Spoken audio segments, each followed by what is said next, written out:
I had a plan, okay? It was a good one. I was going to pre-order Tekken 8 from the local game shop, then go pick it up during the midnight release. Then I was going to play the game all night, finish it, and then start making a video the next morning. Easy peasy lemon squeezy. So I called the store and asked them about the midnight release, and they said they're not having a midnight release. Alright, well, they just stuck their dick in my cereal. I guess I'll just pick it up tomorrow morning. So the next day I'll wake up at 4:30 in the morning, because I always wake up at 4:30 in the morning, and I go online to see when that local shop opens. Come to find, they don't open until 11 a.m. Who the fuck opens up at 11 a.m.? That's almost lunchtime. So I basically just have to sit around my house and wait until 11 o'clock before I can even go start to play this game. I guess fuck me for trying to support my local businesses. Next time I'll buy that shit from Amazon. Fuck them. 11 a.m. Get out of bed, you lazy bums. Anyway, point is, I wanted to have a good, solid Tekken 8 video come out the day of release, but clearly that's not gonna happen now. So this will have to do. My bad. So I will have more videos coming out in the future that are going to be about different aspects of the story and go into more detail about what I liked and disliked and what's good and what's bad and a full story analysis. But so I can get something out today, this is just going to be my initial thoughts. I just finished the game like 20 minutes ago, so it's fresh in my mind. So I'm going to just get it out there. This is going to be a very, very quick video.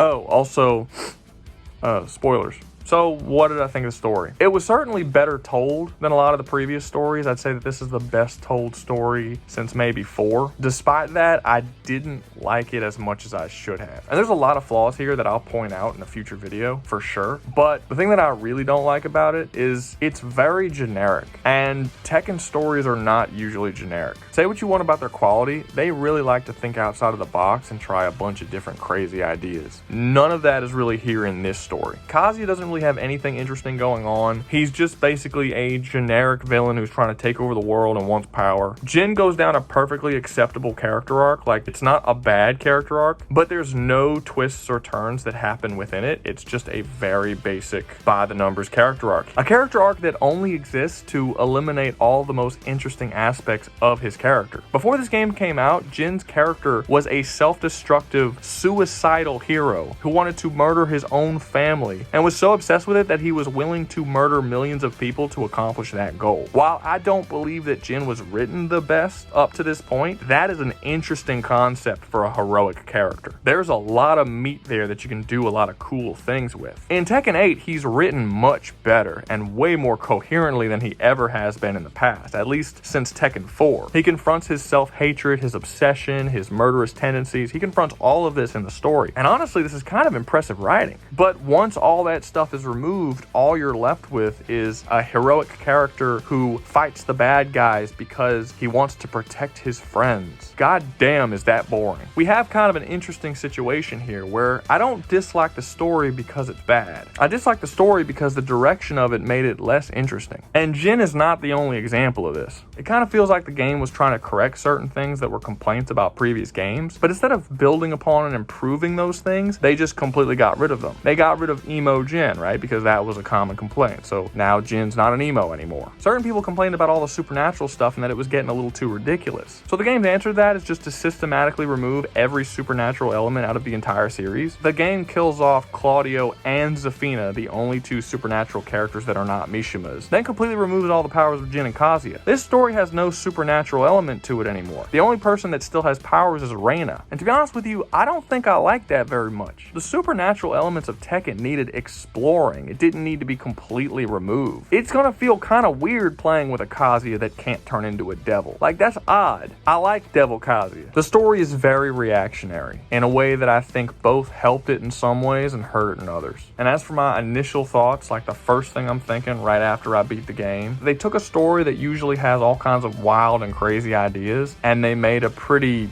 basic story that played it very safe. And I wish they wouldn't have. Now, that doesn't mean that I necessarily don't like the story of the game. It's just that initially that's my thoughts while I was playing it. I'm gonna play through it again, really try and get a grasp on what they were trying to say and the story that's being told. And there are things that I liked about this story that I will be saving for other videos. But I just sort of wanted to give you guys something, because those videos will not be coming out today. I just didn't have time to throw those together. Anyway, that's gonna be all from me. I know this was short, like I said. Don't worry, more content is coming. If you guys enjoyed the video, please like, subscribe, click that little bell icon, and y'all be safe out there, you hear?